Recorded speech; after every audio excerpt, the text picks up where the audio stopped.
Hey,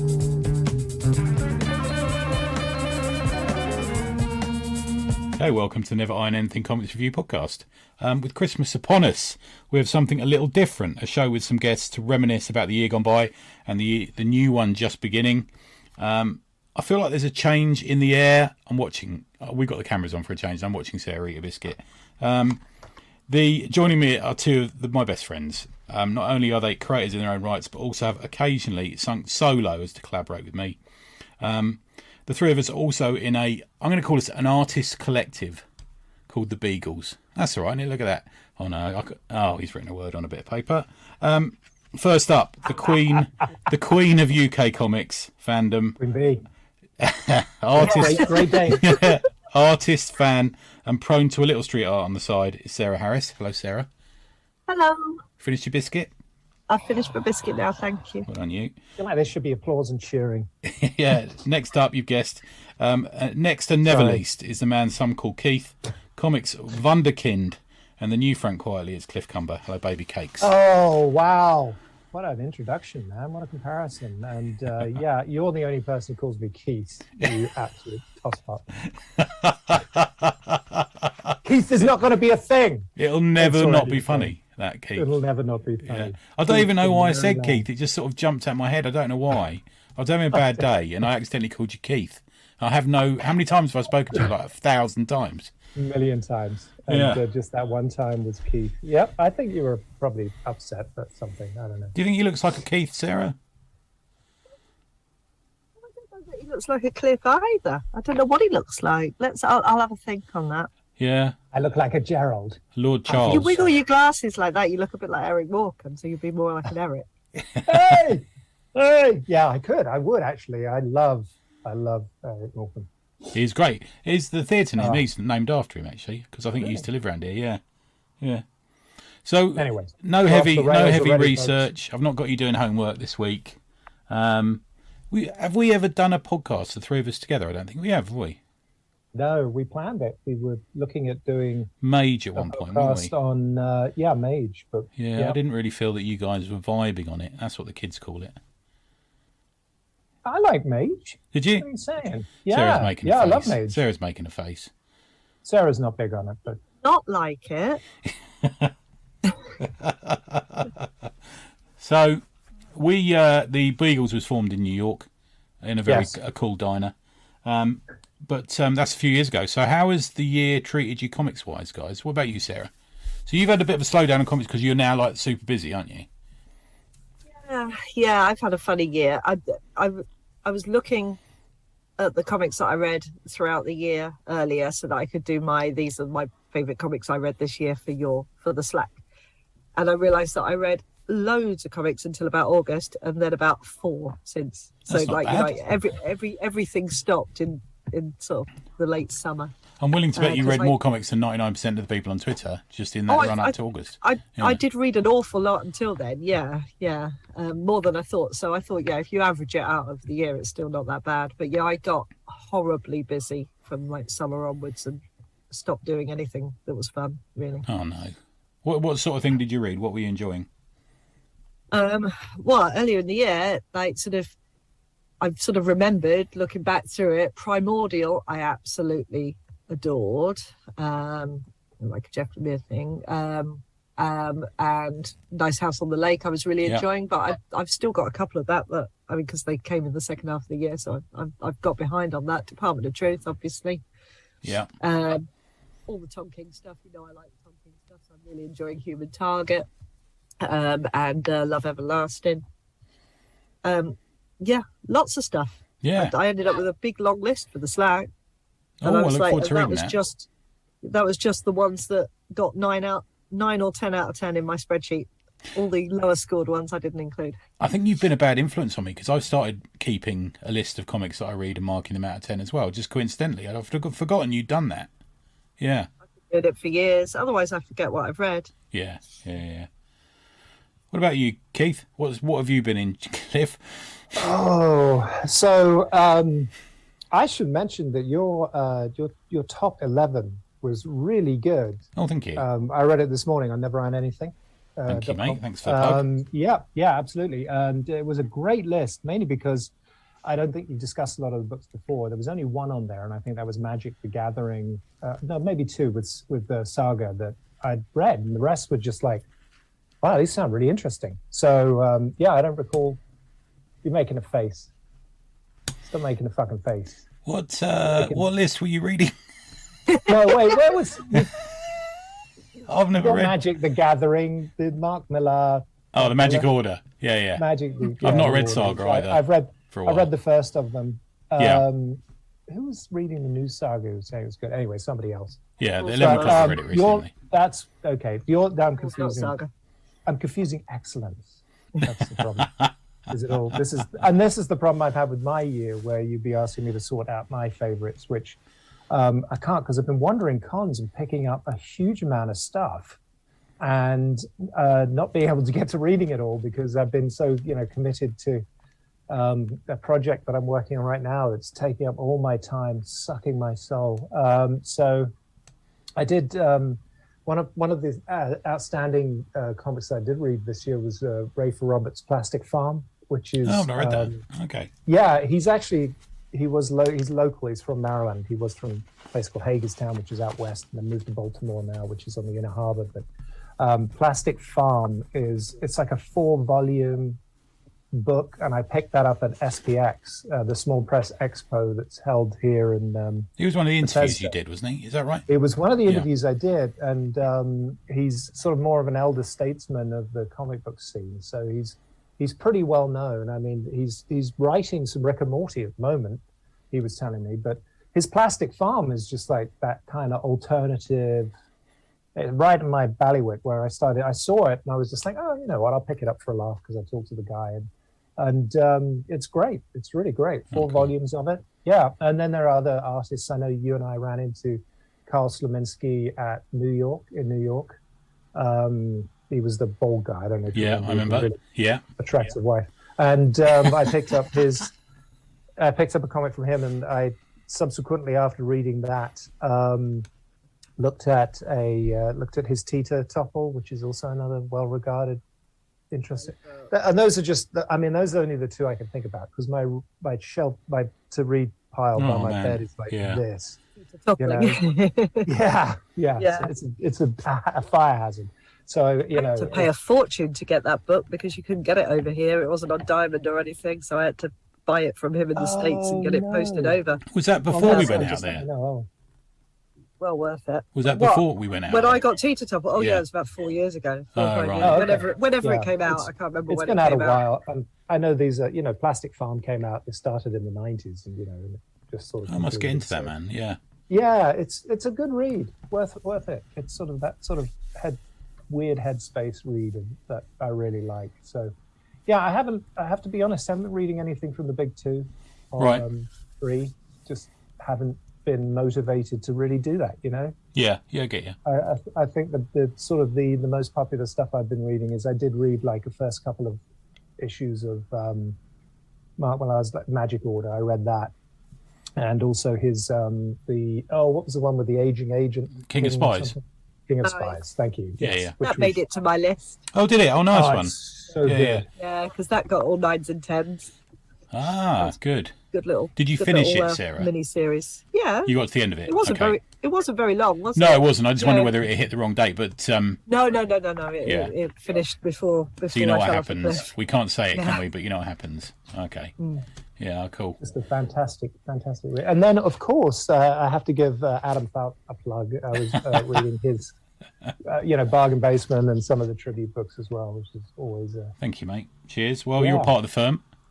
I very proudly am. Thank you. Well, we'll get back to a bit of that, but before that, I need to speak to Sarah about how I hounded her out of comic art and forced her to stand in the street and draw on walls, because that's what happened essentially, isn't it, Sarah? I bullied you so badly in the Hall Chronicles that it forced you to leave the comics page alone. No, it was the other way round. I never wanted to draw comics, and you bullied me into doing it. But I never had any plans of doing any more. So you could, you were able, where nobody else has succeeded, to persuade me to actually do some comics. So you should be proud. I'm proud, very proud. Yeah. So it's not really something that I ever wanted to do, as you know. Like I never like I think we forget sometimes because we mingle a lot with small press creators. We assume that everybody who reads comics wants to make comics, and they don't. Most people who read comics don't want to make comics, and I never wanted to make comics, and I still don't particularly want to make comics. I'm quite happy reading ones that people who are better at that sort of thing than I am. Oh, Sarah, you! Oh my God! Excuse me. What did we talk about before we started? You have to be nice. Set me up, Sarah. I mean, like stories and stuff. I'm not very good. I'm not very good at writing stories and stuff. Oh, that's. And so if I read a comic by somebody else, it's likely to be much better than anything I could do on my own. Is what I'm saying. Well, I wouldn't say that. It's the same with a movie or a TV show. I'd rather watch a movie that people who are good at making movies has made than try and make my own movie, which would be shit. Have you ever made any movies, Sarah? No, but I'm sure because we'd heard you had, but that's okay. We'll leave that. Straight to video. I was actually no. I've been in 2 award-winning films. All right. Once when I was 4, and once when I did that thing with Wolf. Like that. Here we go again. Back to this again. Those not on the drink and draws know that Sarah had a relationship with one of the gladiators. I did not have a relationship with Wolf, but I was in a short film with him. Yeah. Okay. Yeah. Short film with him, and when I was 4, I was in a horror film that won some sort of like minor prize at Cannes, which is very exciting. Oh, I didn't know that. Yeah. What was it called? God, I don't know. I'd have to ask my sister. I don't remember anything about it. I was 4. Okay. But my sister knows all about it because she was going out with one of the guys involved in making it, which is how I ended up in the film in the first place. Oh, wow. Okay, cool. Yeah. Now, tell us a little bit about the new business you've got, because you are now drawing on walls, aren't you, rather than paper? I am, yeah. A bit of both. I do paper when it's cold. But yeah, I launched a sort of a mural painting business about this time last year, maybe a little bit longer. Okay. And it's consumed my year, and I'm exhausted, but it's gone very well. I mean, I've been a victim of my own success, really, because I've been so fully booked that I haven't had a day off for a very, very, very long time, because I do my day job Monday to Thursday, and then I paint Friday, Saturday, Sunday. So sometimes for like 14, 15 hours a day. So, have we had any sort of comic-themed stuff that you've been drawing there? I think Galactus and the Surfer at the bottom of my own garden. Of course you did. That's great. Great. I got tired of waiting for other people to ask me to paint comic things. I've done the Grinch. I suppose he's kind of comic style. I did that Misty cover, didn't I? Oh yeah, that's right. Yeah. So yeah, when I'm painting just for fun, it's often comic related. But when I'm getting paid, obviously, I just have to paint what they want. You drew the Enterprise. You painted the Enterprise that time, didn't you? I have. Yeah. That's kind of adjacent, isn't it? Yeah. I was paid to do that one. That was fun. It was nice. Comics about Star Trek. Yeah, it counts. Yeah, very good. But no, it's going very well. Thank you. And do you have a website for that, Sarah? I do, but it's changing on the 1st of January, so there's not much point. Do you have an Instagram then for it? Everything's changing. So at the moment it's UPI Spray, but everything's changing to Murals by Sarah, which is very boring. But apparently businesses are put off by the spray. Listen, you should keep hold of UPI Spray. Yeah, we can make use of that. Yeah. We can make use of that. You could sell that. I've still got the domain, and it'll just forward on to the new one. Yeah, we can, and then let's sell it on to us, because we'll make use of that. Okay. So you haven't managed any cons other than one big convention you went to this year? Very important convention. Probably the convention of the year. Did you want to talk about I went as well, Qvention. Yeah, exactly. Yeah. The Qvention. Oh, wow. Well, Convention was if I knew I was only going to go to one con all year, that would have been the one that I chose. So I chose well. Yeah. So in the back room of a pub, we met, didn't we? How many people? It was about 15 people in the end, I suppose, something like that. 15, 20 people. It was quite well attended, wasn't it? And we all sat around the table. Great. Yeah. It's a big long table, wasn't it? Yeah. Nice pub, nice location. Brick Lane was lovely. I got because my daughter came along. Yeah, sorry about the swearing. As Adam well knows. No, stop. And Sarah took us for this just incredible tour of the street art in that area, and just so knowledgeable. It was like an encyclopedia. It was fantastic. One of my favorite parts of the day. Tony described on the podcast earlier as, and we walked up to Brick Lane and looked at some posters. No, that was afterwards, and I didn't want to say what we looked at because we know the person who fly posted them. Do you see what I mean? Yeah. That's why I couldn't go into any more detail. But that was the bit after the curry. Do you remember? That's right. We did walk around and watch criminal acts taking place. Yeah, and not the sort of thing Sarah does. No, not paying and spraying, but I mean, posting and hosting. I don't know what. Yeah, so that was an exciting day, wasn't it? Wasn't it a good convention? That did you have fun, Cliff? I did, and you deserve all the credit for organising that. I had a great day. That was really nice. To see some of the people I've talked to, sort of just online, more or less. Yeah. It was first time lovely. we met Dan. Yep. First time we met a lot of face-to-face. people. Eamon, I guess, as well, and Simon. Quite a lot of people. Yeah, with the exception of yourself and Adam and Sarah, I think. Yeah, pretty much everybody that was there the first time. So it was great. Yeah, your friend Dave. My mate Dave, he turned up, didn't he? Yeah. Gareth Hopkins deserves a shout. Simon. Zach Boyne turned up. Zach was there. Yeah, it's we good. hung out for a little while. It was great. Went for a Ruby, didn't we? Yeah. Yep. The drawing was good. Beautiful day, wasn't it? Can you remember who it was who drew me having sex with someone? I can't remember who it was now. Was it me? No. It was somebody else, because it was that thing. Do you remember the worst thing I've ever done? It was like a recreation of that. Do you remember? Yes. Yeah, there was a lot of that. So Zach was sitting opposite me. Dan was sitting next to me. That's right. Adam was across the table and slightly to my right. I'm just trying to remember. Dave was opposite, wasn't he? He's next to me. Yes. Yeah, what a day. People will be like riveted knowing the seating plan for convention. Absolutely. Sorry. Yeah, it's not good audio. But hey. We don't care. We don't care. Vibe. So moving on from convention, which Sarah did, is there anything else you want to mention about convention? But it was a very, very lovely day. And Cliff, your daughter is delightful. And thank she's you nice very kid. much. Good Yes. kid. Yeah, she is very. Yeah. But we've been on a people. bit of a tour, Cliff, haven't we? You and I. We have. We've had a good year. I Yeah. look back on that with just utter delight. Yeah. I think about my life now, and I think about what we have Before and this after year. Charlotte, they're the two. After Charlotte, that was the high point of my year for sure. Life. Yeah, absolutely. It was so much fun. So much fun. So those that haven't listened to the ACP, haven't heard us go on about it. We've done essentially conventions in 3 cities, if you count convention, because we've done New York and Charlotte together, haven't we? Yes. Yep. So at Heroes in Charlotte, we were tabling. They very kindly invited me to the tribute press table. Was that your birthday trip? That was on my birthday. Yeah. Did you get those shirts for your birthday, or did you have them already? No, I had those already. Okay. Yeah. He wore some very attention-seeking shirts, Sarah. It wasn't. Oh, okay. Now it's the shirts. But back then it was the shorts. Yeah, the shorts were nice. You got them. You got them off Ed Piskor, didn't you? Those shorts. For Christ's sake.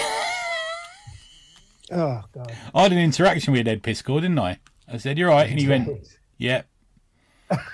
He's not exactly the most. I was on the lift next to fellow, him, is he? going down the lift. Said, "All right." He went, "Yeah." Yeah. I ran into it at Baltimore. I'm like, Sunday morning, it's nice and quiet. I'm like, would you mind just doing a 5-minute interview? He's like, no. I was like, all right then. Can I have a copy of Murder Room? Yeah, please. Please, I'll pay please, it. Mr. Hip Hop. Yeah.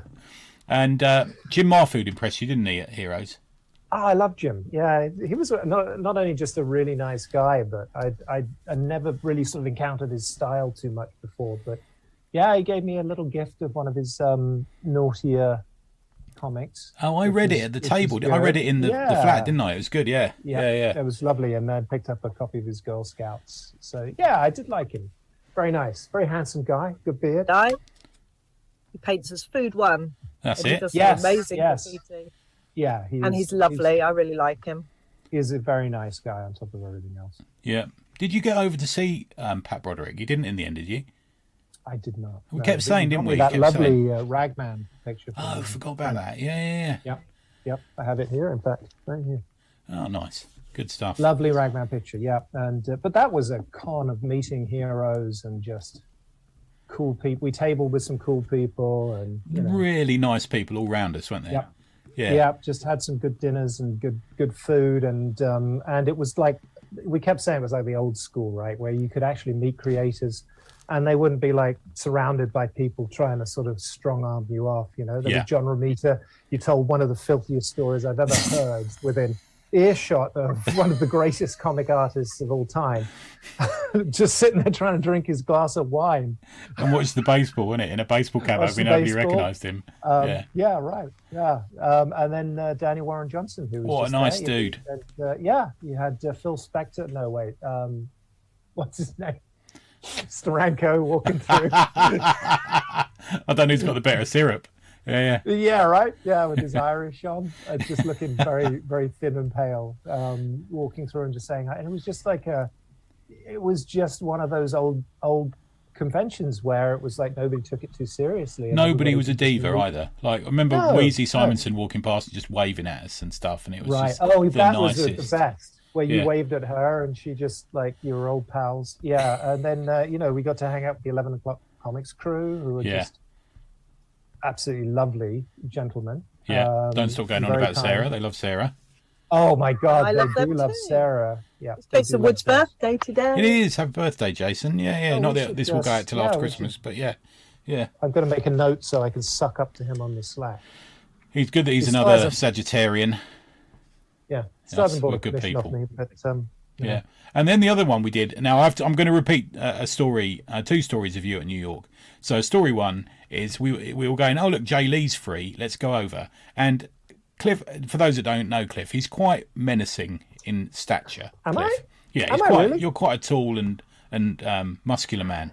And you walked over to Jay Lee and you went, I'll tell you what, son, you keep doing this, you'll go somewhere in this industry. And I'm like, fuck, this is either going to go really well or really badly.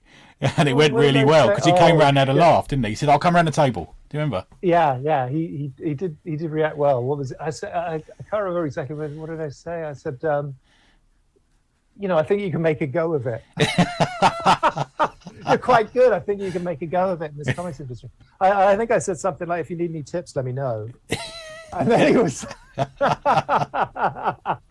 that was great. Tower guy. That's him. Yeah. Yeah, he's the one who got really annoyed with me at LSCC. No, did he? Why? Because somebody asked me to get a copy of their Dark Tower comic signed by this guy. I mean, I'd never heard of him because, I don't know everybody. This is a while ago, and I said, yeah, I'll get your comic signed. Not realizing that I'd have to queue up for nearly 3 hours to do it. Yeah. But then I thought, well, I've told this guy I'll get his comic signed now, so I can't not do it. So I queued up for the nearly 3 hours. But in the queue, I got chatting to the people behind me in the queue, and they were really nice. And so I got near the front. I'm still chatting away to the people behind me, not realizing that I got to the front of the queue. And then he's like, are you more interested in talking to them or to me? He said, he called out, and I'm like, and I turned around and I said, I'm really sorry, I didn't realize that I was at the front of the queue. And he just snatched the comic up, signed it, shoved it back, and I'm like, that's not what you want. Is it? No, he was a bit gruff. I felt that. He was sort of giggling when he came around the table. He sort of giggled. After it was he sort of warmed up. But the interesting thing about NYCC is that they had their people, right? So I mean, they had a guy or two there, some of them. But most of them, it was they had tables that were this size for legendary comics creators. Yeah. Whereas at any other con, in Baltimore or whatever, they would have it was like that at Heroes, actually. You had to go to one end of the room to get the big names, didn't you? Do you remember? Yeah. So you'd be walking past a guy, and if you didn't even know who it was, you wouldn't even, it's like, the only person who had a roped off area, that was maybe at Baltimore, but Jim Lee, I think. No, Jim Lee at New York, he had a roped off kind of. And the dude area, from the Turtles at the end, didn't he? Is Yeah. that right? Did Kevin Eastman have a little... Kevin Eastman. But everybody was there, and there were some enormously successful comics creators, and you could just walk up to them. Which just leads me to the next chat. story I'm going to tell about you. So we're wandering around. We literally walked around in circles around Artist Alley. It's massive Artist Alley, isn't it? And we were wandering around, just like chatting to random people. I managed to try and, was it Mark Morales? I managed to buy a print off him and then walk away. And he went, you haven't paid yet. Like, do you remember? You had to go back. That's right. Oh, sorry. And because he was so busy chatting. And then we see Art Adams on his own. And Cliff says, right. "Oh, I'm going to speak to him." He'd say, Cliff's like on a mission again. And he goes, "I met you at the UK Comic Art Convention in London. You told me two things." 1987. And the dude like looks up and he's like, "What the fuck is happening? Who is this English bloke?" And then you said what they were, and he went, "Well, did you do what I told you?" He went, "I did." He went, "Good lad." He went, "Well done then," like that. And then we had this great conversation with him. Yeah. I said, I showed you my artwork and you told me to work on my anatomy. And That's he was it. like, That's right. Did you? I was like, yes, Yeah. I did. And then we had a He's like, picture "Good with man." him, and he said, we had this great picture. and then he said, "I'll pretend that I'm shouting at you in the picture." Do you remember? And it's got him like pretending he's shouting at us. Yeah, it's one of my favorite pictures. He's just in the background, just like, you can't obviously see my face, but he just looks like he's just, because he's notoriously gruff as well. Yeah, at points. yeah, he is. So, Yeah. Unlike Ron Wilson, I had to say, "Ron, can I have a picture with you?" And he went, "Yeah." I said, I did this. I went, "Ron, you're going to have to take your mask off, mate. I can't tell who it is." He went, "Oh, yeah, good idea." Yeah, Ron was not quite with it. I understand. Although you did benefit by the fact that I think when you asked him for Asked him for a headshot and he forgot and did a full. He did the full body 11x17. Yeah, I got it here actually. There you go. There it is. Yeah. Just fantastic Shang-Chi. Shang-Chi. Yeah, very good. God. So, But, good. I think in about 15 minutes we might find Simon will join us, but that's fine. Now I did say I'd only keep you for about 10 minutes. Oh, sorry. Yeah, no, but I don't want to take up your day because I know it's daytime with you, Clifford. Well, no, that's fine. We were doing the equivalent of sitting on the porch, having a beer and Exactly. reminiscing about the glory days. Now I've got two questions for you. The first one I've prepared you. Sarah's stressed about it, haven't you, Sarah? She looks anxious. Yeah, she looks anxious. But the first one is, what's in store? This is the question I'm posing. What's in store for comics? And I'm going to give you three options. Okay, one, or let's call it A. It's the end of the world as we know it. Yeah. B. Are you feeling fine? You'll notice these are lyrics. And C. Are you pretty psyched? So you have to choose one of those, A, B, or C. End of the world as we know it. Are you feeling fine? Or are you pretty psyched? We'll go to Sarah first. What do you think, Sarah? Comics next year. Yeah. Between B and C, I don't think any worlds are ending, and there are some really good comics coming out at the moment, and I don't see why that should change. Yeah. I'd like to have time to catch up with this year's before I move on to next year's, but no, I think there's some really good stuff coming out. The thing I'm mainly psyched about is that sort of painted art is coming back, because you know how much I love that. So that was my introduction to comics back in the 80s, like sort of painted collage, sort of mixed media art in comics, which went away for a very long time. But with Martin on Department of Truth and lots of sort of like Mitch Gerrards and there are lots of people bringing that sort of look of artwork back. And so for me, Dave McKean really seems to be busier than ever at the moment as well, doesn't he? Yeah, Dave McKean's busy. So yeah, for me, B.5. Okay, B.5. So when I gave you three options, Sarah's decided she's going to go for the fourth. Well done. Accelerating into psych. Yeah. Now, before we move on, did you see that Dave McKean's doing a talk in Manchester in February? I did see that. Yeah, I don't think I'll be able to go to Manchester. Oh, having said that, I have got to go and see my son. He lives up that way. Oh, there you go. I might be able to double dip. Have a think about it. Have a think. Good. Clifford, I'm going to give you the three options again. Is it the end of the world as we know it? Are you feeling fine? Or are you feeling pretty psyched? Am I pretty psyched? So, again, it's one of these. I had three options for an extraordinarily complicated philosophical question about the future. I knew you two would be trouble. I'm going to go with B. Okay. You're feeling fine. I do feel fine. Now, I say that because I think we have more comics than ever, and there are more people in the creative field of comics than ever, and we're in the cusp of an explosion of creation that is unprecedented and unparalleled, and bringing us incredible work from independent creators. And you mentioned Dave McKean. So I have to shout out here, one of the best presents that I received this year was Raptor. Oh, nice. Thank you, man. A signed copy of Raptor, which was one of my absolute favorite reads of this year. It was just amazing, isn't it? Wonderful, independent, beautiful, lyrical, aesthetically gorgeous book, but just so many different levels. For two reasons. One, Dave McKean is an incredible storyteller. And two, you just somehow, Tony, always managed to nail like the perfect book for me. So that's good. I'm glad. I know you do that for other people as well, but buying people presents is a great joy, isn't it? I think. Oh yeah, a couple of years ago it was Kingdom from Lowbrow, which was so moving and just hit me at the perfect time when the whole stuff with my dad was happening. But that, and then Raptor, just two purchases that you, amongst a lot of shit that you've given me over the years, but those give you a lot of shit. Yeah, fantastic things. Yeah. I gave one of the lecturers so I don't know if you remember, a few weeks ago we did what presents would you get for someone who's never read a comic, and I got Black Dog for a professor at my university, and he messaged me yesterday saying now he's an absolute fan now, he can't get over how beautiful it is. So that's great as well. Black Dog was good. Yeah, that's always great when you manage to bring somebody in who might not have otherwise understood it. You should have brought some Steve Ditko collection for that other professor that you talked to in the comics field. The one who'd never read any the one who'd never heard of Steve Ditko. Yeah, that's true. Okay. Yeah, that's a good point. So back to the question and why I chose B and why I feel fine and not entirely psyched. I mean, I'm kind of psyched in terms of the independent comic scene. But then I think, okay, well, the issue is like nobody's making money in it. So, as far as a viable field, it's just a professional hobby for most people. They just sort of hand to mouth and then maybe move on to something else like video games or storyboarding or all that sort of stuff. But, the people who it's an unprecedented explosion of creativity.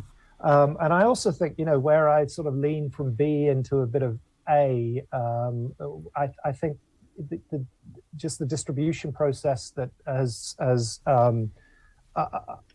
the foundation for the big two and other big comics creators, I think those companies might be coming to an end. I think they're, eroding their own fan base. They're moving more into movies. They just don't care about the legacy characters or how they came about, and they don't see comics necessarily as a viable. Yeah, we've got to do something about the sales model, haven't we? I think we've got to do so. It's just too expensive. It's fundamentally broken when you can't get. I mean, comic books, a single issue here costing $5 is unbelievably. I mean, you can't buy more.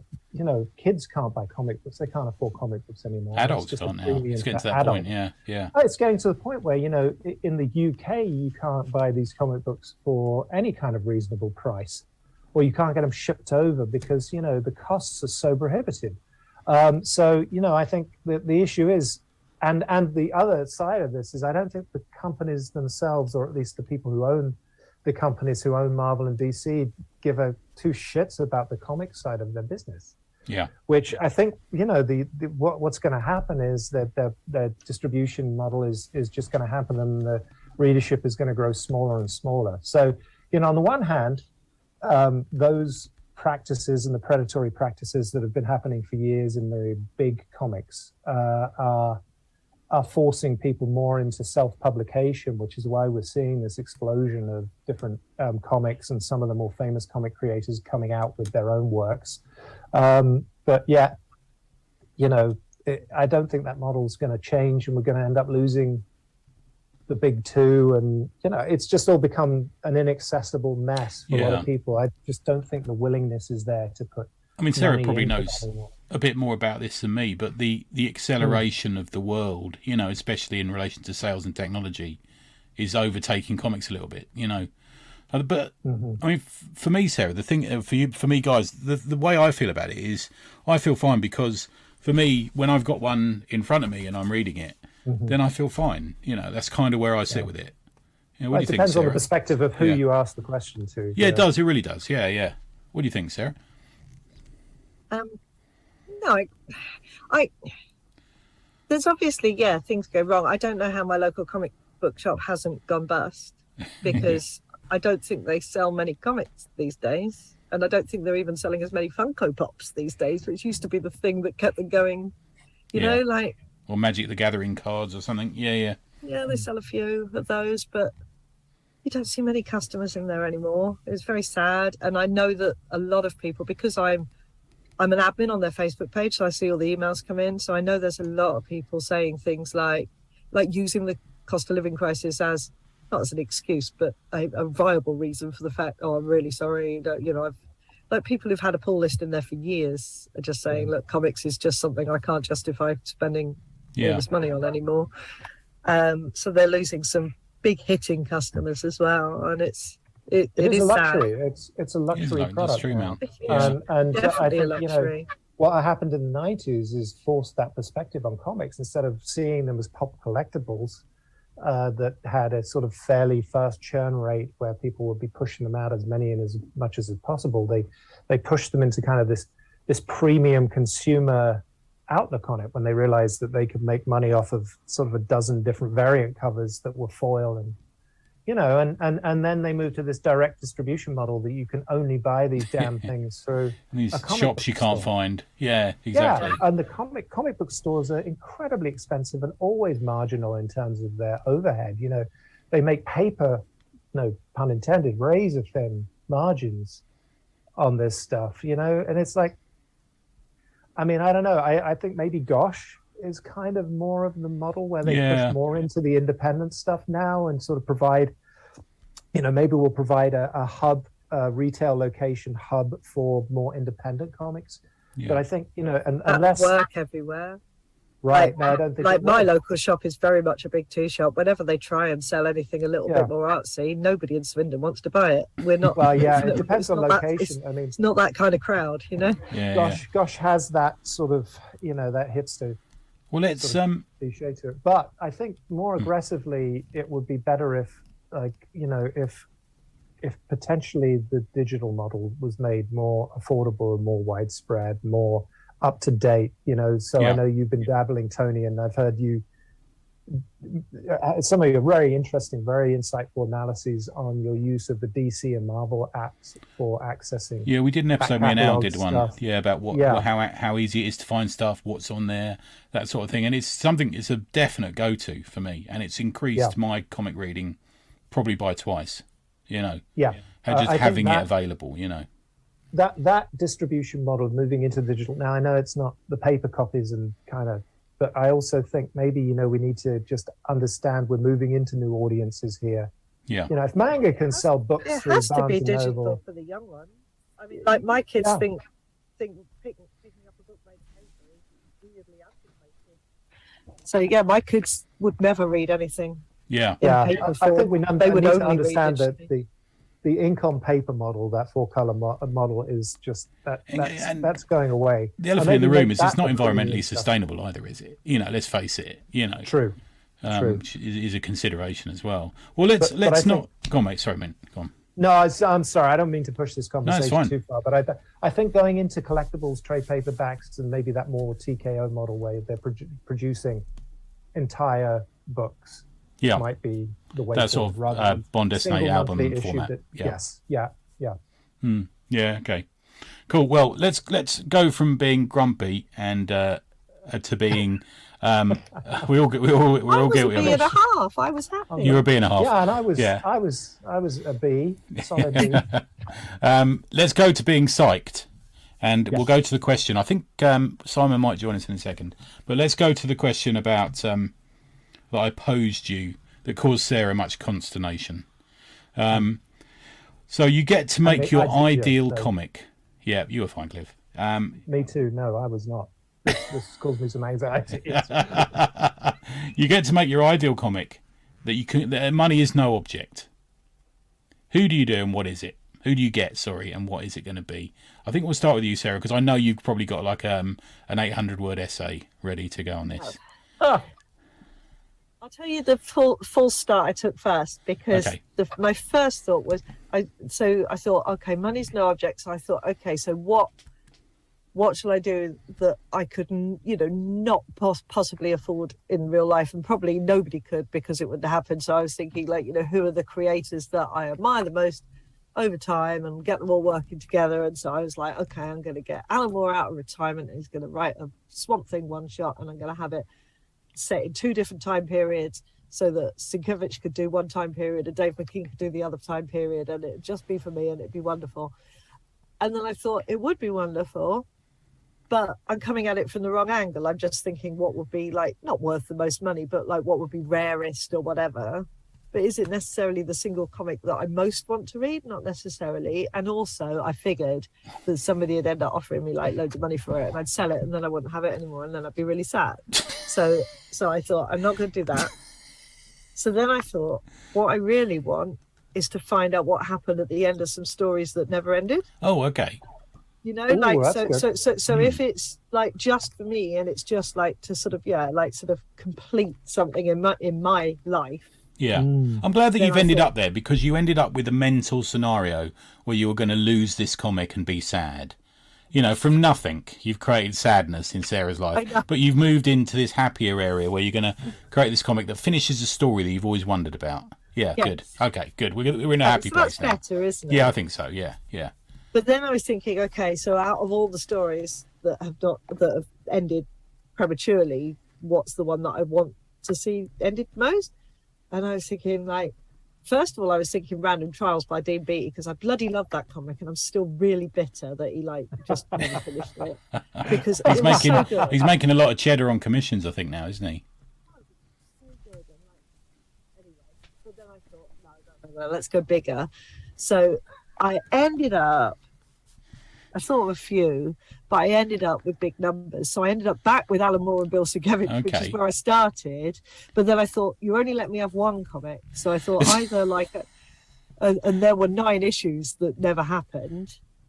So it could be all collected. It could be collected, couldn't it? Oh, well, if I can have a collection, I'll have a collection of issues 4 to 12. Thank you. Good. Because I love that square format, and the art was fantastic. It was about maths. So, I mean, it was written for me. It was about fractals. So, I mean, like, how excited I get about maths. So it was the perfect comic for me. And it only got like two issues in, and then that third one that's floating around on the internet somewhere. It's like a photocopy of it, isn't there, floating around? Yeah. And also, Sienkiewicz had come off it already, hadn't he? And it was going to go to Al Columbia, and it wouldn't have been as good anyway. So I need Sienkiewicz back on. I need him to make up with Alan Moore. Did they fall out? Did they? Yeah. Sienkiewicz got sacked. Oh right. Why? There are various rumours, but I'm not sure exactly which one is true. But yeah, they had a big falling out, and he got kicked off the book. That tends to fall out with a lot of people, though. Yeah. It's a sign of character. I don't think it takes much. We have that in common. So I thought, if I can't have the remaining 9 issues, which obviously would be ideal, then I'll just get Alan Moore to rewrite one bumper issue which has the rest of the story in it. An abridged version, and then get Sienkiewicz to illustrate it. That one, please. You could be the peacemaker, couldn't you? You could be the bridge between them. Yes, exactly. That would be nice. And that would mean more than just having the comic. Knowing that I had brought Alan Moore back into writing comics. Yeah. That'd be pretty cool. And gotten to make up with Billy the Sing. And it was all down to me. Like, the comic would be immaterial. I'd have a very warm feeling in my heart for having done all that. Oh, that's nice. There you go. Very good. I'm glad that you approached it in such a... you almost approached that in a mathematical way, Sarah. I'm proud of you. Everything in a mathematical way. What about you, Cliff? That's an interesting question. Sarah brings up a good point, that is sort of, got the old neurons firing. One thing, I would just tie up Alan Moore and Bill Sienkiewicz in a saw-like placement. And I would say, look, either I throw tons of money at you and you can do this, or I start chopping bits off until you start doing it. It's like, Knob. Bill, I'm going to start at the bottom and work my way up. Good place to start. Last thing That's that'll what be left Fleur is your East drawing hand. Yeah. So other than My that kids being, made me watch Hostel once, so that's given me some ideas. That's a mad film, isn't it? I think that's bad because it God. could actually be Hostel? happening. Oh yeah, that's like the freakiest thing I've ever seen. Yeah, Yeah. Ugh. that's not true. Sorry. But yeah. I'm going to have to watch that. Yes, no. So yeah, I'd tie them up in a room and make them work together under threat, a coercive threat of really. I'd Just rather they did it through choice than because I'm No, threatening fuck to that. chop. No, bits because off. what you do is you eventually you kill them, and it makes the final product worth that much more money. Not Yeah, to that's a be, good idea. you know, Yeah. Just FYI, and how my head works. Please don't anybody kidnap me and put me in a basement with Tony. What was your original answer, Clifford? So just quickly, the one that I would love to see finished would be Halo Jones. Okay. With Ian Gibson. It was on my short list. Oh, it's got to be on the list. I was so moved by that as a kid and was totally in love with Halo Jones. And when I found out that it didn't finish, I was heartbroken. So that aside, and Can I just interrupt about Halo Jones? There's that bit in the 2000 AD documentary, isn't there, where Neil Gaiman speaks very slowly and tells you that Alan Moore cornered him once and told him the whole story of Halo The rest Jones. of the story, yeah. I can't think of anything worse than that. I once had a very famous UK comics creator, who I'm a big fan of, tell me the whole story of his comic for 45 minutes, and I've never been more bored in my life. And all I could see over past his shoulder was John Freeman doing this at me, and because John had fed me into this creator. Like, he was just for the listeners. Tony was making the wanking gesture. so I think John was pleased to be rid of him, and he'd left him with me. And I'm like, fucking hell, John. Tell me that story. Yeah, and then we went to the pub, and I just happened to accidentally sit next to this bloke, and he said to me, "Not you again," and I thought, fuck me. Comics creators are a unique group of people. Sorry I interrupted you, Clifford. No, my God, no. I live for your. I live and die by your stories, man. There's never a moment where I will not step aside and. No. Let's hear what your original thoughts were. So my original conception of this was actually very simple and just based on 13 to 16-year-old Cliff Cumber, who is a huge Alan Davis fan. As you well know, he just is the heart and soul of kind of, for me, what a perfect comics creator is as far as art. And it was no better than his Captain Britain run back in the 80s, which I collected, the Captain Britain magazine, which was like perfection for me. That artwork will forever live in my heart as being the best thing. And so when you asked this, I was, and the fact that I actually managed to meet him very briefly in Baltimore, because he hadn't been there in 8 years. And the last time I saw him, he was doing commissions, and I completely bottled. Right. On walking up to him and talking to him. Like, I couldn't believe it. I was a journalist at the time, hardcore political journalist, and I couldn't talk. I couldn't even, just was so intimidated. So this time I actually went up to him and I shook his hand and just said, I told him 8 years ago I just bottled like a complete pansy. And he was like, well, I don't bite. And shook his hand and thanked him. So he is getting on. So my conception would be not necessarily a comic. I hope if I can stretch the question just a little bit, would be a monumental comic book tabloid-sized collection of his original scanned artwork for Captain Britain, I think. But then like also an artist maybe edition thing. An artist edition.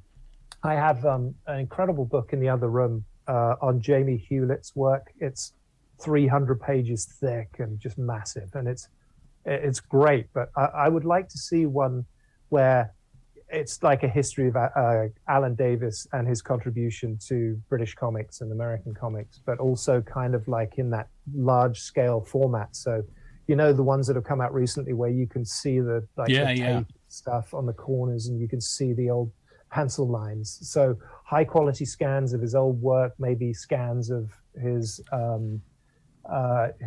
original pencils, thumbnails, anything else that you could get in that collection. I think he's about to do an Avengers comic, Yeah, he's still in the game, but I mean, for me, he's just Just can I interrupt you be-all, there, end-all. Cliff? Just say we've been joined by Simon. Hello, We Simon. have. Yeah. Look at him in his library. Hello. I'm gonna do Simon's introduction because it was going to work out how you guys finished like half an hour ago, and then I would have sat here and Right. went Simon. But I think this is much nicer. So coming from the People's Republic of Brighton, comics creator, drum banger, it's Simon Russell. How's that? Hello, everybody. Are my Simon. favourite people. Yeah. So we're just doing the question I posed you about you get to do that comic. Do you know what I mean? So Yeah. did you want to move on to yours? So the question is, if you could make your own ideal comic, money's no option, who would you get and what would it be? So no wrong answers. It's tricky, isn't it? Yeah. There's so many. I'd have to revive a dead body. Right. So Okay. it's gonna be Yeah. quite, I'm afraid, but I'm going to bring Steve Gerber back. Okay. Cool. Yeah. And he's going to do Howard the Duck. Who are you going to get on the art? Mark Stafford. Oh. Okay. Yeah. I think Mark is the new guy. He's got the real chops to do something very exciting, and he could do the stupid, the funny, the horrific, the real. I think they'd mesh quite well together. Yeah. And the times we're living in right now, we could do with a bit more Steve Gerber in the world. Yeah. There is it's true, that is. there's a funny but sinister angle to his stuff, isn't there? As well, Mark's work. Yeah. You know, he can play the funny, but there's something just strange about it as well, which would work with Howard, I think. Yeah, that's a good point, man. I've always think that Stafford's always one of those guys. Why isn't he drawing a big book? Yeah. know. And he's fast as well. Yeah, yeah, He can draw stuff pretty quick compared to most comic guys. So it's not deadlines. He's too quirky, I think. yeah, maybe. Yeah, yeah. There's a MODOK book in him somewhere or something like that, isn't there? You know. Yeah, that would be good. Yeah, The trouble is he hates heroes. He's got no interest in them. he hasn't. He's told me that he doesn't. He's not really into drawing gunplay or fighting or stuff like that. It's not his thing. He was saying where the sort of the David Hine horror stuff kind of fits with him. I think, doesn't it? You know. Yeah. It needs to be something that's not zap, bang, pow. Yeah. Otherwise, he'd lose interest before he got to the end of the first issue. Yeah. Good answer. And the other question that I had that I've sort of thrown to these guys, which I'm going to ask you as well, Simon, is I have to put my glasses on for this. Is what's in store for comics? You get 3 options. Okay. Is it the end of the world as we know it? B, are you feeling fine? Or C, are you feeling pretty psyched? You'll notice they're all lyrics from a song. You get to choose one of them, or if you like Sarah, you can sort of mash a couple together. She cheated, basically. Of course she did. No, isn't she? Is it the comics industry or is it comics? Just generally, it can be anything. Approach it in any way you like. So I'm comics. I'm totally psyched. You're totally psyched. Good man. Okay. Good. Comics is going to continue to make roots into other parts of the world that we just don't see. Spent so long having comics be part of an industrial process, the entertainment industry. That's not what it can do. And as I think people just fall away from doing that stuff because they realise there's no bloody money in it, they're going to go skint. They can't live that way. You can't just make graphic novels. If you made a graphic novel every year, you go starve, even if it's sold well. Even if it's sold well, you'd still start, Yeah. wouldn't you? Yeah. Yeah. I mean, you're not talking for a year's work. You're not talking a year's salary. Yeah. So, And advances are few and far between, I think, these days as well, aren't they? yeah. You know? And even when you get an advance, it's never enough. So I think that's a lot of that stuff's going to fall away. And you're only going to get the new guys coming in, excited people who want my first graphic novel. And they maybe do a second graphic novel. They don't do a third because they've gone, this is not worth it. I can't do it anymore. So people will be doing other stuff with comics. And I think that's really quite good. I'm quite tired of comics only being stories. You know, they're great. I love it. But I want more. Interesting. Yeah. Okay, mate. It's going to be either young people or old people who have the time. Yeah. Yeah, like Yeah. me. Like me. The Yeah. latter half, and Tony, the latter half of our lives, where we're finally in a position where, we financially we can take it on, Yeah. or young. But I think you're spot on there, Simon. That's a good analysis. Yeah. There'll be two angles, won't there? There'll be the teenagers at university making these comics, and then there'll be old bastards like us, excluding Sarah, just Yes, making she's- like these sort of I'm grumpy. older than you. That's Sorry, not true. I'm older than you. you look better than me though. Come on, Sarah, you've got the looks on your side. Good. That's true. Very true. And the other thing we were chatting about, we just finished chatting, was about conventions, and I wanted to ask you a bit about Cartoon County. Now, and I've been talking a little bit about this being the way forward, is a free event. I'm sort of sick of paying money to go somewhere to buy stuff. I know. I think you're a similar thought as well, are you, Simon? I'm guessing. Militantly so. Yeah. We did the thing you're talking about now. We ran a little small press fair last weekend, or 10 days ago, and we worked with David Lloyd, who funded the room hire. Oh, nice. So people didn't have to pay to have a table to sell their wares. And we had it free to come in because we wouldn't want people to have to pay to come in and see if they wanted to buy something. Yeah. The profit margins are so small on small press. If you have to pay 50 quid for a table, you probably won't make your money back on the day. Sorry, what was that word you said with a P? Was it profit?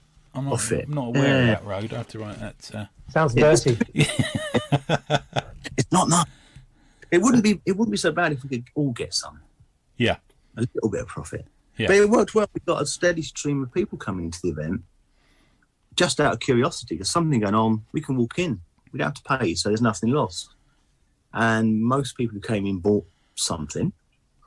The people who were there selling, we met up afterwards, and we'd made between £30 in one person's case and £200 in someone else's case, or whatever. But all those pennies were money that they'd got for an afternoon in their own town. There was no travel, there was no hotels, there was no table fees. So even the lowest end of it wasn't like they felt they would wasted their time. Yeah. They made up to enjoy themselves, and they had a nice afternoon. And I think the other thing about it is I know you didn't do the last BAM, Sarah, but you've done BAM previously, and that's a sort of similar setup, isn't it? And I find not only is it you do make a few quid, which you spend on beer later, but it's quite inspirational, isn't it? I find it's quite invigorating, I suppose is a better word. What do you think, Sarah, about that? Yeah, I think the little ones, they work really well. So what was that one we went to in a library in Wimbledon or something? Oh, that was all right. Once. Yeah, Rick Jackson That was set up, didn't he? was a good one. And even the little things that I put on in my local comic shop went really well. The first couple, do you remember? That's the one where we had a round of applause when Vince came out the loo. Do you remember that one? That was the first one, yeah. But they all did well. They sold some stuff, and as you say, like if it doesn't feel like work for them, if it's something local and it's fun and you're just having a good time with other people and you make some money as well, I mean that's a bonus, isn't it? Yeah. Interestingly, speaking from the American model, there's nothing very similar to that here on that kind of scale. Once again, I think there's more of a community around independent small press in the UK that people are more likely to take advantage of that kind of thing. But nothing is done here without, where there's an item, no profit or empowering the individual. Yeah. Distances, geographic areas, and bringing people together. I mean, even in Maryland, which is a fairly small, Maryland, which is even a very small state where I live, bringing together those people is almost impossible, I think. Yeah. The only thing like it is SBX, but that's quite a large expo. Still quite a big deal, isn't it? Still people employed to run it and stuff, aren't they? It's a bit like LCAF or something like that. It's still... It is. It's got that sort of independent feel, though. The guy running it and the volunteers and everything else. It's not turned into that huge multimedia circus, but and they're very concerned about the creators. You can tell it's part of their ethics and their ethos, but still, it's everything has to be to scale here. So 3 days at a big thing like that would feel more like work, I think. Whereas you go along to like a little free one that's only like on for one afternoon and you get to see some mates and stuff. I don't think that feels like work. Yeah. Like nobody at BAM looked like they were great. working. They looked like they were having fun. Yeah, and we Yes. love, all four of us love talking about comics, and probably talk about comics for us until we felt sleepy and had to go to sleep, and just to have that ability just to chat to people about. Some bloke came over and talked to me about ROM for 20 minutes, and I'm like, this is the best thing ever. You know what I mean? When do I get to talk about ROM in my day job? It's nonsense. You should be able to, but we don't. And the community thing is something else I was going to ask you about, Simon, is you've started this zine. Are you able to talk about it? I didn't manage to cover that with you, but is that something you want to talk about a bit? Because I suppose you put it out on the Slack and everything, haven't you? Yeah, it's public. It came out of an anecdote you shared on the last pod or a recent pod when you were just going back down memory lane about a comic sparking a memory or something. Yeah. And I just thought, well, we've all got these little anecdotes and these stories. I'd kind of like to do a really cheap, nasty feeling zine, like the old 1970s, 1980s zines that I grew up reading. They were photocopied or mimeographed. And typed on a typewriter, some of them, weren't they? Yeah. Typed out, yeah. So I just put it out the call. People want to write a piece, short anecdote, long anecdote, not a long, drawn-out article, not a review, not a explanation of their life in comics, something more personal about this comic means something to me, or this comic reminds me of something. I'd try and put a bunch together. I'm doing the layout and the illustrations as they come in, so it's going to be quite quick to do once it's all finished and compiled. Don't know quite how we're going to print it. It's going to be A6, I've decided, quite small, pocket-sized. Oh, nice. Yeah, I know that because I sent you one. I sent you one, and you went, yeah. I won't get to this till tomorrow because I'm busy. And then in an hour, you sent me, not only sent me it back edited, but you sent me back an illustration attached to it. And I'm like, bloody hell. Yeah. Yeah. You can tell he's a professional. Changing lives, man, one at a time. It's going to, I think it'll be fun. We've got a few people, a couple of old pros who've said they'll write something to put into it, which would be news. Nice. Yeah, that'd be lovely.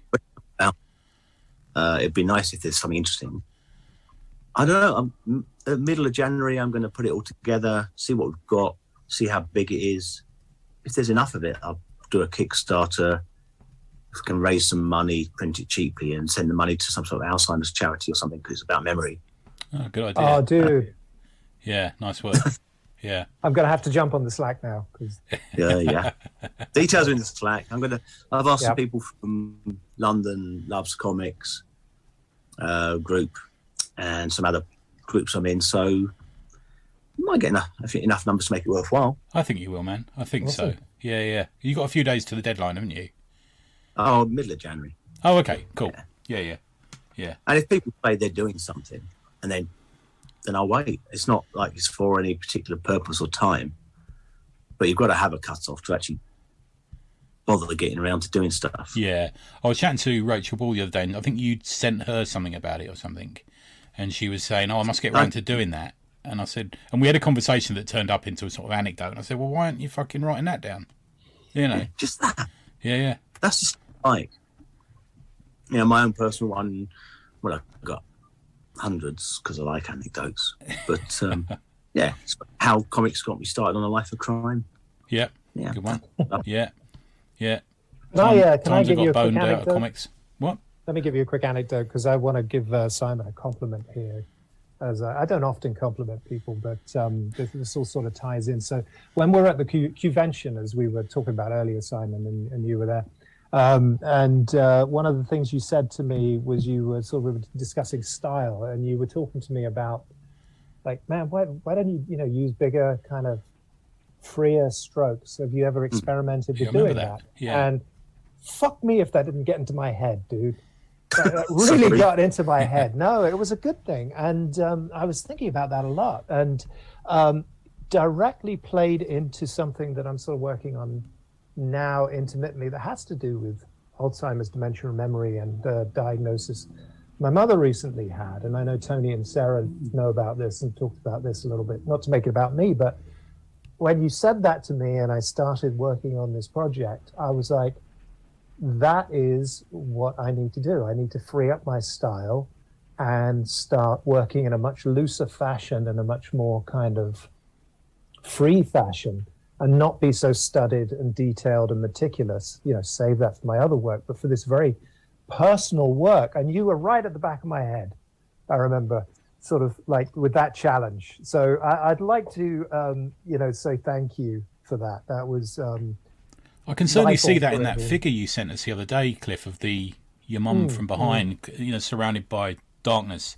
That was beautiful. Yes, yeah. I'll show you, Simon. I'll show you some when because we have a camera and clearly the listeners don't. But I just wanted to thank you for that.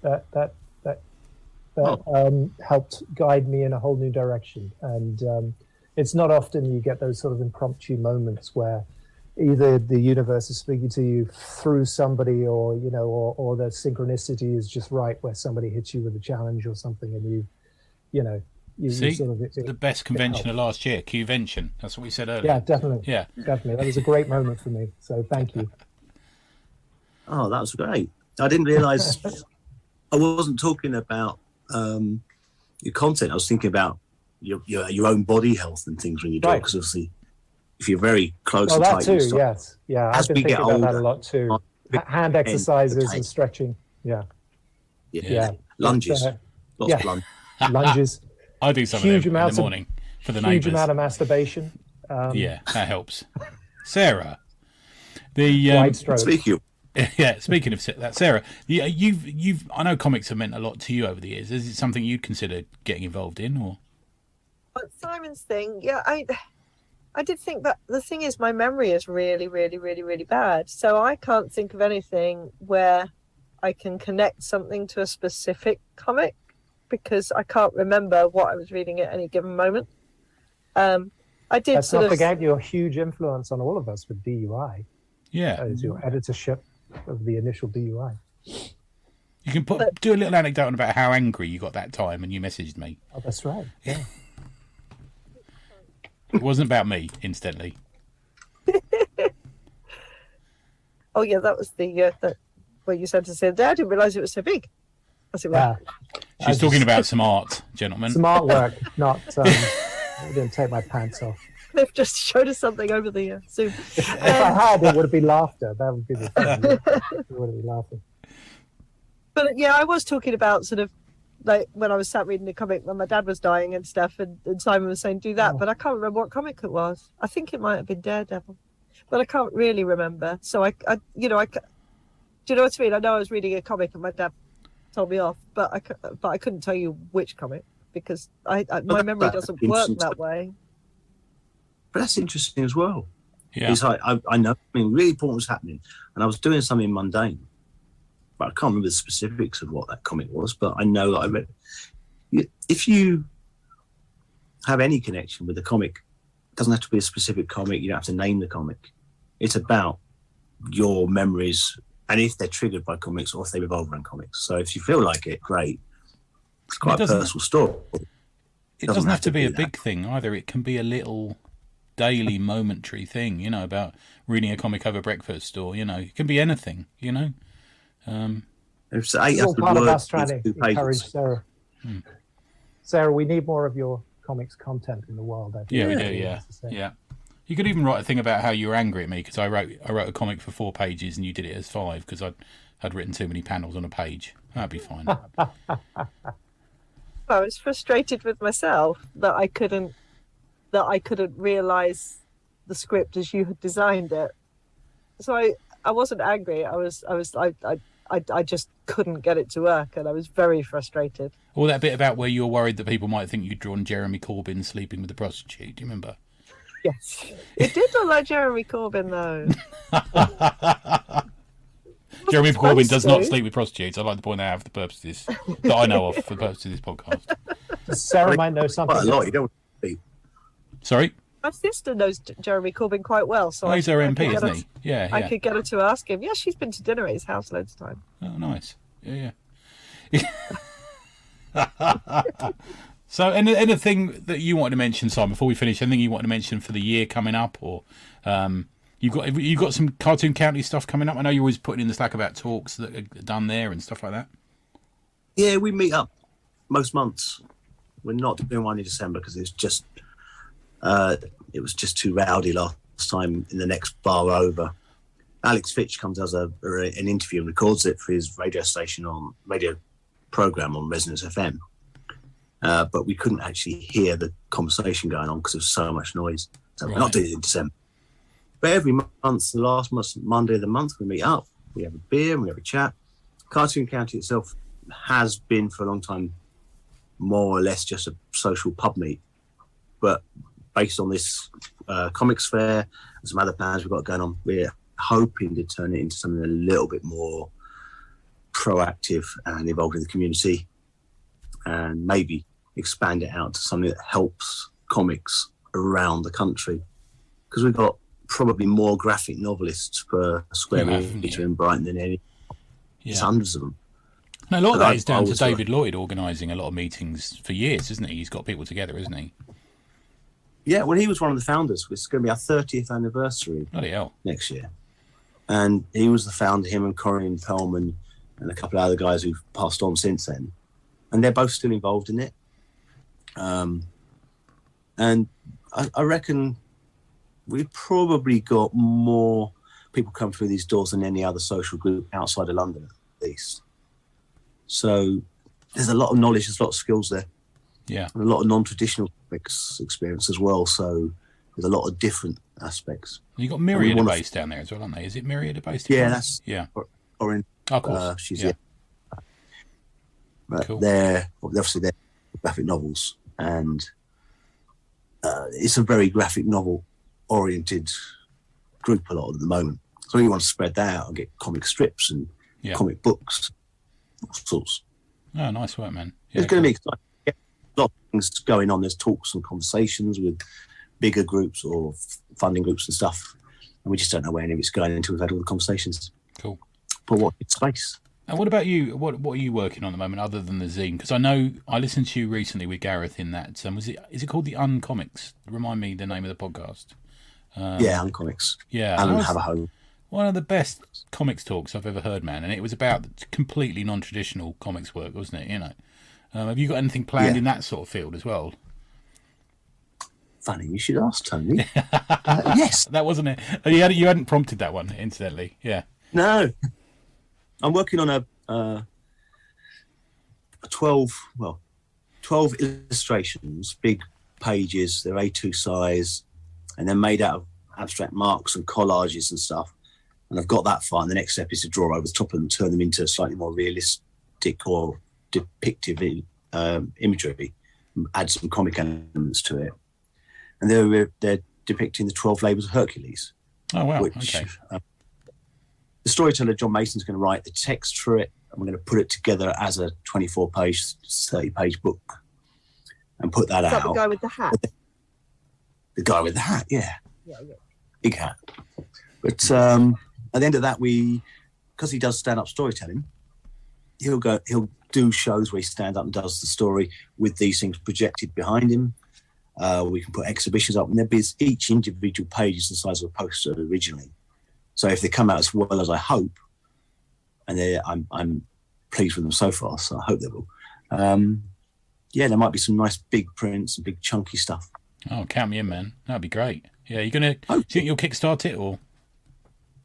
Probably. Yeah. I know you did with the previous one, didn't you? Yeah, I think we worked on the Marriage Njord and Scardy together. And that's the only Kickstarter I've done myself, and it works because it was a way of actually getting pre-orders. Yeah, exactly. Yeah, it's never we haven't got a following that's gonna get lots and lots of people backing us and up to the sort of money that some of the guys on the Slack or some of the guys in comics get. But it just means we can get them out instead of making them and then wondering where we're going to sell them, which is the lovely thing about it, man, isn't it? You don't have to worry about getting that money back in. That's the good thing about it for me. Yeah. Oh no, count us in, man. I'm all over that. That first one you did was brilliant. I love that one. Yeah, really good. Yeah. Oh, this will be better because I learned. First one, learning. Sorry, Sarah? I was just going to say, if there's 12 of them, you can make it into a calendar. I was just thinking that. Yeah. Like 12 lovely big prints. Practical Sarah, that's what we call her. Now, I think the first time I ever met you was I'm going to say it was at a Comica event. And and you and I, there was a It's certain person right. doing a talk while we were chatting, and we both looked at each other, and I won't name the person, but we had a meeting of minds in relation to the very nice bloke, but he was just telling the same old stories again. But are there any more of those events coming up, do you know? Because they sort of died a bit away, didn't they, Comica? Yeah, he was. I think he stepped back from it, and the people running it after that just kind of lost momentum. I don't think there's any big deals, but Right, okay. if anything, there was. I filled that space in between the zine fairs and the I enjoyed them. Cons, yeah. Yeah, okay. Cool, thanks guys. This is going to, hopefully, we'll make a lovely little, if people are bored during Christmas, they will be listening to this. So I'm going to put it out between Boxing Day and New Year. As a little thing That's just when to listen to. there'll be a When you're going to be naked. You broke up a bit there, Simon. Sorry. Cliff. Cliff's Sorry. going to be naked. Is it- Sorry, isn't- yeah. naked, yeah. You're on mute, baby cakes. Can't hear you, Cliff. He's on mute. That's not a bad thing, considering this involves me and John Ottaway. So there was an episode, I think it was like 256 or something, of the Awesome Comics pod, in which they said they would, I don't know, I forget, there was a prize, I think. for Yeah, Vince is watching going to naked- draw you something, isn't he? Listening naked on Christmas Day, yeah. So, yeah. I don't remember the naked bit. I thought we just had to prove we were listening on Christmas Don't Day. I play think coy, I think Sarah. you've added the naked bit, haven't you? No, Tony added it, I think. I think Oh, that right. was his mandate. I'm pretty sure it was him. Probably was me, to be fair. I'm going to be listening back to it on Christmas Day. So Oh, I'll let that's you the know. one you got to listen to. I know it's John Ottaway, not a murderer. He's added it to his Not murderer. calendar. I saw him Yeah, sent me a but- screenshot of his calendar, his work calendar. He's going to be naked. Nice, good stuff. Good. His work calendar. John strikes me as the sort of person who's naked quite a lot anyway. I reckon Yeah. he just wanders around the house naked all the time. Yeah. Me and him look like I imagine he's a bit like me, where he looks like a German Shepherd has jumped on his back and he's clinging on when you're naked. You know. Do you remember Steffi Cam? I think he probably has cameras in, like she did in each room of his house. And you can just log on to the site somewhere like Johnny Cam or something. Johnny Cam. Murder Cam, Murder Cam. not murderer. Good. So let's go around the room and get our links then. So Clifford, where can we find you and your upcoming beautiful work that you're doing with me? Oh, you can find me. You can either find me on Substack, where I print my occasional column at the Longbox Substack, thelongbox.thelongbox.com, or you can find me on social media at CGCumber, CGCUMBER. Good stuff, man. And I'm privy. I think Sarah is as well. I'll show you some, Simon, as well. But I'm privy to the Tony Osmond 2's coming your way. Cliff's about It 8 is. pages in now, I think, aren't you? So Yep, 5 pages Five, in. There's okay, 8 I pages of exaggerated. script, and I've then got you to finish. threw in I've a got to actually- double-page splash, and it just fucked everything up. Everything. yeah, good. Not to complain. No, good. No, you're not a very complaining artist. That's good. I enjoy that. We have a good working relationship. You would not believe, but we do.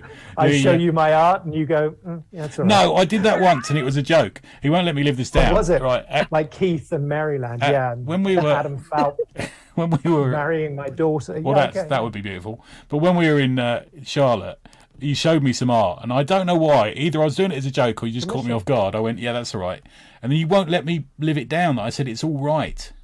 It wouldn't have been bad if it wasn't just like the once. I mean, it was like every time I showed him something, these were commissions people were paying money for, and I would show it to him. I'd be like, "What do you think of that?" He'd be like, "Yeah, that's all right." Come on, dude. Somebody came to the table and said, "Will you do me a commission?" And you said, "Yes, I'll do it for free." And I went, No. Fuck that. No, charge money, Cliff. Charge money." And you went, and I thought you'd said, me and the dude thought you'd said $50. And he went, "Yeah, all right." And you went, No. Do you think I mean $50? I meant 50. I said 15. I'm like, what have you just done? It Yeah. was just they were small. Building Anyway. the brand. Sarah, where can we find your spraying?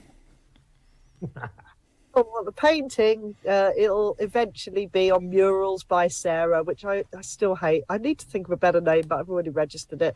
But if you just want to talk to me, I'm still on Twitter at implausible17. Good. And you're on Instagram as well, aren't you? Yeah, I hardly use it though. I mean, you got Got an one for Instagram your spray account, account. but- Yeah, I hardly use that either. Okay. I very rarely post it. Sarah, you. Sorry, I'm faint apparently. So you don't really use Instagram, I'm guessing, is what you just said then. Yes, I'm very rubbish at Instagram. Okay. I use it sometimes if I remember. Now, are you on OnlyFans? Because I know Cliff secretly is. Don't think What's I would that? make very much money. I'm on it. I pay people. Simon, where can we find you, mate? It's go to simonrussell.website and all yeah. links are in there. It's easier because everything's changing, isn't it? Yeah. That's a good I'll site, say man. what- I was looking all over your site the other day. It's good stuff. Loads of illustration on there, all that sort of thing. Good stuff. Yeah. Yes. Good. Thanks, guys. Thanks for the Christmas chat. That was all right, wasn't it? Thank you, Tony. It went on a Merry bit longer than I Christmas. told you all. I said I'll only be 10 minutes to each of you. We've been on for like an Yeah. hour and something. Yeah. That's not atypical. Thanks, guys. Cheers for that. Thanks, T. Thanks. You're welcome. Bye, Simon. Bye bye, everybody.